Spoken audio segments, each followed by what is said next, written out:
Welcome back to the Environmental Law Monitor. I'm your host, Daniel Pope.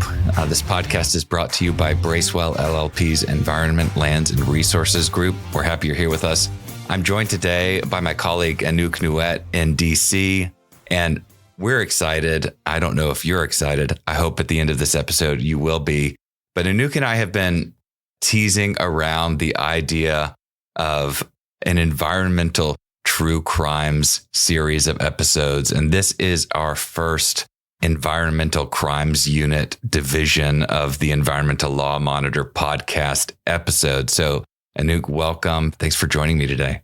Hi, Daniel. I'm excited to get our new program started and see if we can get anyone interested in environmental crimes. That's right. I mean, I hear that true crime or real crime continues to be, popular for podcasts. I mean, podcasting became popular because of a true crime podcast. So we're just hopping onto that bandwagon like 10 years after Serial was released. Don't pause this episode and go listen to that. Do that later, because today we're going to be looking at environmental crimes. We haven't really talked about environmental crimes that much on the podcast. It's very easy for us to get caught up with the latest Supreme Court decision or the latest revision of a revision of a revision of a regulation.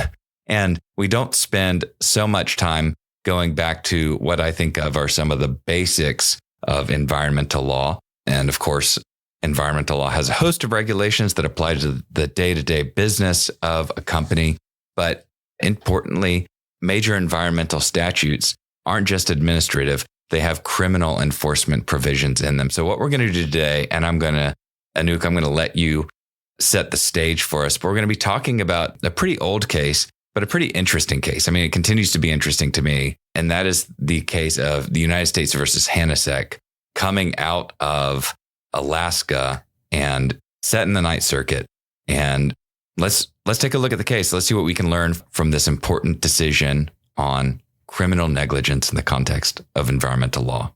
Okay, great. So our main character of the story is Edward Hanousek, who was employed as a roadmaster by the White Pass and Yukon Railroad in Alaska. He was responsible for overseeing a rock quarrying project near the Skagway River in Alaska, which involved realigning a sharp curve in the railroad track and gathering rock for a ship dock in Skagway. Near the work site, there was a high-pressure petroleum pipeline that was owned by Pacific and Arctic sister company, Pacific and Arctic Pipeline, which ran partially above and partially below ground, only a few feet from the track. To protect the pipeline, workers followed industry customs and covered about 300 feet of the pipeline with railroad ties, ballast material, and sand. During the project, a backhoe operator, while working on the site, struck and ruptured the pipeline, causing a significant oil spill into the Skagway River. The amount of the oil discharged was estimated to be about 5,000 gallons. Critically, Hanousek wasn't actually present when the spill happened. He was off duty and he was home. Despite being not present at the site during the oil spill, he was charged with negligently discharging a harmful quantity of oil into navigable waters in violation of Section 309(c)(1) of the Clean Water Act. He was convicted by a jury and sentenced to 6 months in prison, 6 months in a halfway house, 6 months of supervised release, and fined $5,000. Pretty serious sentence for someone who is not at the scene of the environmental crime, is not directly, or at least we'll get into this, but just on the basis of the facts, you're not thinking, oh, well, Hanousek is obviously responsible for the discharge of the oil into the navigable waterway. So take me into this a little bit deeper. Why do we care about Hanousek? And let's separate for a second, I guess, what negligent discharge even means. We'll get into that. But how is it that Hanousek is liable for actions he didn't perform when this construction worker is operating a backhoe and just sort of negligently punctures the side of an oil pipeline that they had been trying to protect? Well, Hanousek was the supervisor. So when his supervisee hit the pipeline and there was an oil spill, he was held liable no matter whether or not he was present to see it actually happen. When we're talking about negligence, we're thinking about duties of care. And so because he's a supervisor, he still had a duty to ensure that the work along this progressing in parallel to this pipeline as they're building this, as they're softening this curve in this railway, he has an absolute duty to ensure that that work proceeds in a manner that doesn't result in a discharge of oil or any other kind of hazardous substance or pollutant. That's right. Yeah, there was no requirement that he had an intention to allow a supervisee or his backhoe operator to burst a pipeline or not. He was running the project. What happened on the project site is liable to him. So this kind of gets us into one of the things that I find to be kind of interesting about one aspect of criminal law, which is the requirement that you don't just perform a guilty act, you have a guilty mind or a culpable mind, or the mens rea, if we want to get Latin about it. You have some degree of a mental state that takes you from the world that we deal in more regularly, administrative penalties or civil penalties, and puts you into the criminal realm. And so let's talk a little bit about the Clean Water Act and the offenses that it establishes. I think one of the things that's kind of interesting about the criminal offenses that are created by the Clean Water Act, by the Clean Air Act, and so forth, is that you have criminal offenses related to intent or willfulness. So Hanousek would be looking at one set of penalties, fines, and imprisonment if he, say, jumped into the backhoe and operated it himself and intentionally went looking, he's clearing away the riprap, he's clearing away the railroad ties, and he's puncturing intentionally the oil pipeline, right? That would be, clearly, I think we're all in agreement. Like that's really just not advisable. And then you could also imagine a kind of knowing violation, and the environmental statutes have these provisions too, right? Where you're aware of a circumstance and you go about your act anyways, knowing that it's going to have a certain kind of result, even if you're not specifically intending that kind of result. And then you have what I think of as just a very interesting subject with it, which is negligence. Negligence may be one thing if we're thinking of restaurant employee noticing that there's water all over the ground from where a pitcher has spilled, and then, not cleaning it up despite the fact that patrons might slip and fall, right? That comes pretty easily to us. But here, in the context of so much of what we do, we're not just talking about a statute. We're talking about a statute that is accompanied by thousands and thousands and thousands of provisions of the Code of Federal Regulations. And it's accompanied by a lot of guidance. And so we just deal in a very complex, regulated landscape. So how do we think about negligence in the context of these criminal offenses that we see in environmental law? So the Ninth Circuit looked at that question. Hanousek, when he got convicted by the jury, he appealed to the Ninth Circuit and they upheld his conviction. And so Hanousek argued that to be criminally negligent conduct, it had to encompass some aspect of moral wrongdoing. He had to have, grossly disregarded reasonable standards of being. He asked that the jury be instructed that the government had to prove that his negligence constituted a, quote, gross deviation from the standard of care that a reasonable person would observe in that situation. So let's sit on that for a second. Let's be Hanousek's counsel, right? For a moment. His argument is basically that for there to be criminally culpable levels of negligence, there had to be some sort of duty that is basically arguing for an almost grossly negligent standard where, okay, so what would you do if you were grossly negligent? Well, you might not protect that pipeline at all, right? You might not put the railroad ties down. You might not call before you dig, so to speak, and look for the pipeline. You might not tell your employee that there's a pipeline there. Right. That makes sense. But obviously, Hanousek's appeal was denied, right? The lower court decision was affirmed.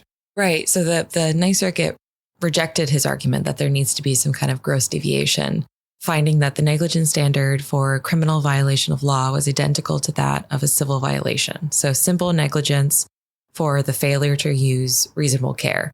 It also just focused on the plain language of the Clean Water Act and said, quote, Congress intended that a person who acts with ordinary negligence in violating the Clean Water Act may be subject to criminal penalties. So they completely disregarded the argument of some kind of moral culpability or evil intention is required in order to find criminality.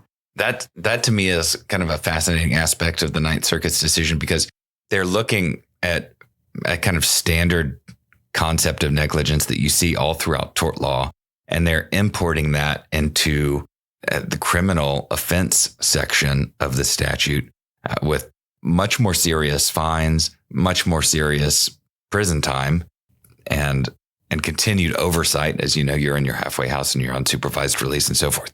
How did the Ninth Circuit get there? I know that they looked a little bit at the statutory context and kind of inferred that they were not to apply a kind of higher standard. That's right. They also, found that the Clean Water Act is a public welfare statute. So it's meant to protect the public from potentially harmful and injurious items. So that meant that Congress intended to impose criminal penalties even for those who negligently violate the act, regardless of their intent or knowledge, because it meant to protect the public from these kind of, bumps into pipelines that cause oil spills.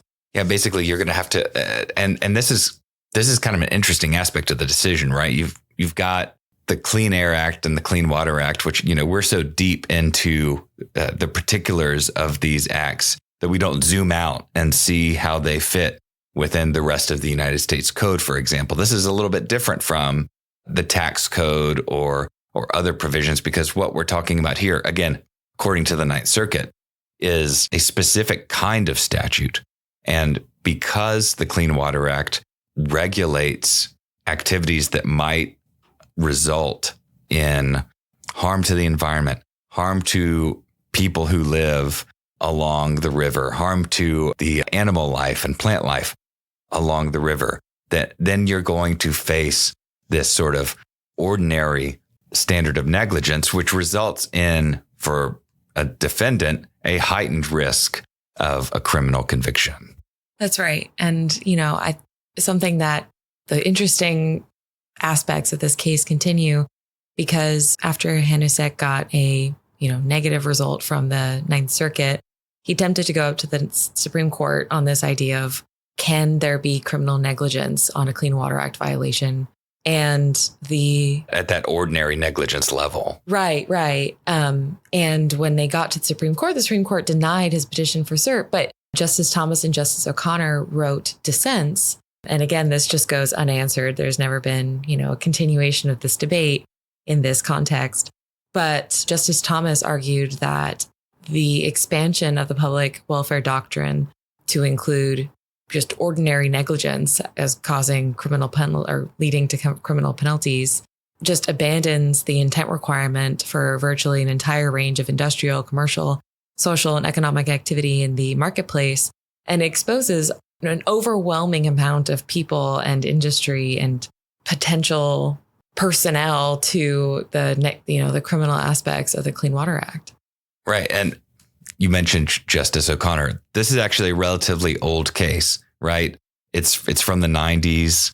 It is more common today for there to be dissents from a denial of a cert petition, right? Like we're like, oh, that made to us seem like, oh, okay, Justice Thomas is at it again, or Justice Kagan is upset that cert wasn't granted here. Back then, it was a pretty rare thing for a justice to dissent from the denial of cert. And what Justice Thomas is concerned about is just, you're expanding by making the negligence standard just ordinary negligence, separating it out from criminal negligence. And again, we're in the criminal law here. You've made it easier to convict individuals who are operating in this kind of highly complicated environment.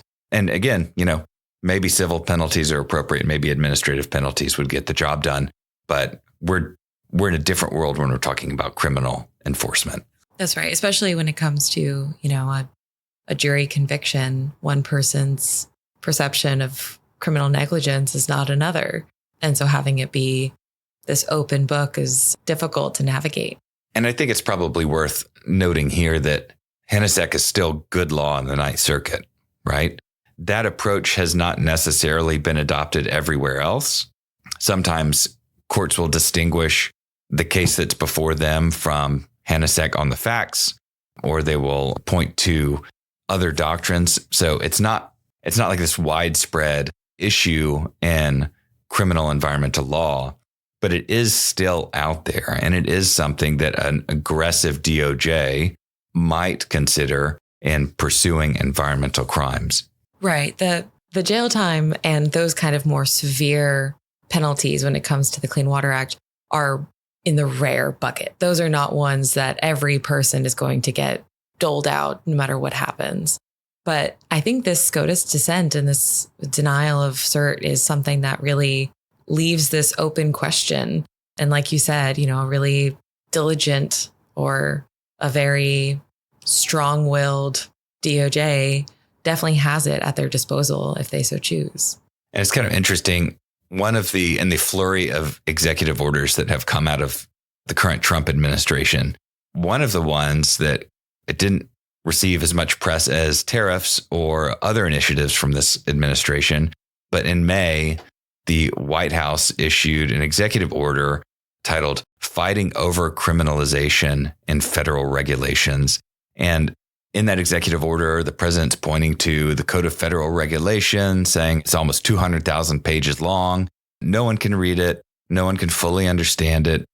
And there is criminal penalty exposure as a result of violating some of the provisions of the Code of Federal Regulations.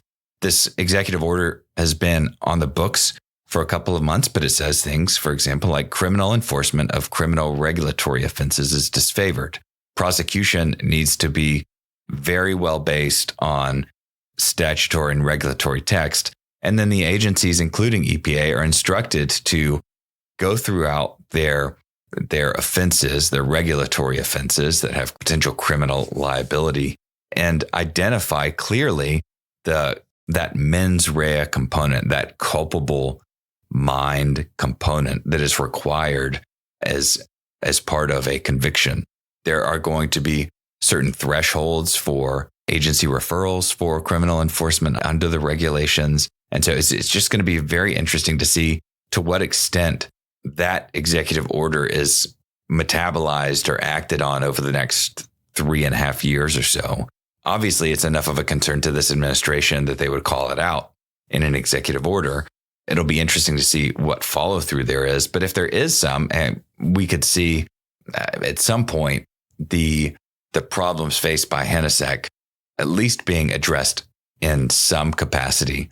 With the Clean Air Act, with the Clean Water Act, and with other acts, there's still those sort of thou shalt not have an unauthorized emissions at your facility, or thou shalt not discharge pollutants into a navigable water. So there are those kinds of provisions in the United States Code, but so it'll be interesting to see whether we get any more clarity on the culpable mental state requirements for criminal enforcement and whether there are any workarounds. So I'm watching to see that. I know that as we kick off our environmental crimes unit, you're going to be looking at that as well. But I was curious, we talked about this case being old. It's super interesting to us because you have this supervisor who appears to actually have taken some steps to take care of this pipeline that he knows he's around, and yet he's still convicted of criminal negligence. What are some more meaningful takeaways in 2025 from this old sort of chestnut of a case that people could actually act on and start to incorporate into their company's environmental compliance strategy? Yeah, I think there's a preventative aspect to, training your employees, training the supervisors, training the CEOs, training everyone on understanding that just because you are no longer the person on site does not remove you from needing to exercise, quote unquote, due care, having some understanding of, the rules of the project or the standards that you have to comply with under whatever permit that is operating for your project. I think these kind of things are really important to understand so that if someone comes knocking at your door, everyone is on the same page of this is exactly what we were intending to do. This is exactly what we were authorized to do, et cetera, et cetera. There's a proactive component to it, right? Like it's not just occasional training. It's a system, an environmental management system that presses compliance information, from the top or from, environmental specialists out throughout the organization. I also think that there are some takeaways from this particular case in terms of just engaging with the government. It's not clear from the documents that we have, this is before PACER. This is before attorneys could just hop on with a docket number and find out nearly as much as they wanted to about a case. So some of those records aren't totally available to us. But I do wonder, Hanousek was a supervisor, yes, but he was also an employee of a larger organization. And what was that organization's approach towards engaging with the government on this issue on behalf of its on-site employees? What strategies were the companies using to avoid criminal liability and negotiate with the government? At some point, a prosecutor filed an indictment, right? And so this got to jury. And at that point, we were really off to the races. And so, there are a variety of strategies, and we've talked about them on this podcast before, but cooperating with the government in timely reporting a spill, responding to the release, being transparent and engaging with the government, and at the same time, engaging counsel to ensure that as you are collaborating with the government on resolving the sort of immediate environmental need, how are you also looking out for your own exposure? Right. I think something else is creating kind of a paper trail, whether that is with training documents or information or presentations, risk assessments, inspections, audits, communication methods, so that, maybe that backhoe operator could have reported that it wasn't clear where the pipeline was, making some kind of reporting mechanism so that the people on the ground, let's say, can report to those in charge of the project so that they understand where there are maybe weak aspects in the whatever mechanism they're doing so that they can prevent maybe a negligent act. One other thing that is kind of, not entirely unique about this case, a lot of criminal environmental enforcement goes after sort of like the midnight dumper, the person who is like aware that what they're doing is wrong, but it's profitable to them to illegally dump into a river. That's not this case. And other cases, other enforcement actions brought by the government focus on the corporate entity as a criminal entity, at least with respect to that offense. And so one of the things that is sort of interesting about that is that a government's initial approach to a corporation may not be to immediately file an indictment over a single violation, right? Even if it's particularly unfortunate one, there may be a way to resolve the government's concerns through ordinary administrative consent orders or through civil consent decrees. I think where you start to encounter the risk of criminal enforcement is really when you start to have repeated violations that are not due to rogue employees, but are more indicative of systemic problems with environmental management strategies. At that point, EPA may consider referring something to the Department of Justice because they're looking at their toolkit, which looks like, again, administrative penalties, supplemental environmental projects, and those sorts of things. And to say, okay, well, what we're doing now is not getting through to this company. And as a result, we're going to have to bring in DOJ to affect the kind of change that we want to see. And so here, Hanousek, it's not like he was a supervisor who, this was actually his third oil pipeline that got punctured by a backhoe, right? Which sort of, again, makes the case interesting. But one of the things that we see now more is that when companies take steps to engage with the EPA and correct the causes of a violation, that puts you on one track where you may be able to stay administrative or resolve things through a civil consent decree. But when you start to have those systematic concerns within the company, that's when EPA starts to wonder about whether a company's receiving the message EPA is intending to send. So again, that points us all back towards what you were saying about the importance of training, the importance of environmental management systems at a company to make sure that these kinds of situations don't wind up becoming a reality. And then they can just stay kind of nicely in this podcast series that we will do to remind people that, oh, hey, environmental crimes are out there. Here's an interesting case that we read. Right. And these environmental crimes also created, a legacy of, despite this happening in the 90s, it's still relevant. It's still good law. You could still fall under the reaches of Hanousek. Yeah, absolutely. Well, Anouk, thank you for coming and kicking off the Environmental Crimes Unit. We're not going to go around making law and order sounds in this podcast yet. We may figure out how to do that later, and we won't have to tell you about it because you'll know immediately. So thanks, Anouk, and thank you all for listening as we jumped into this one today. We hope you're well, and we'll talk to you soon.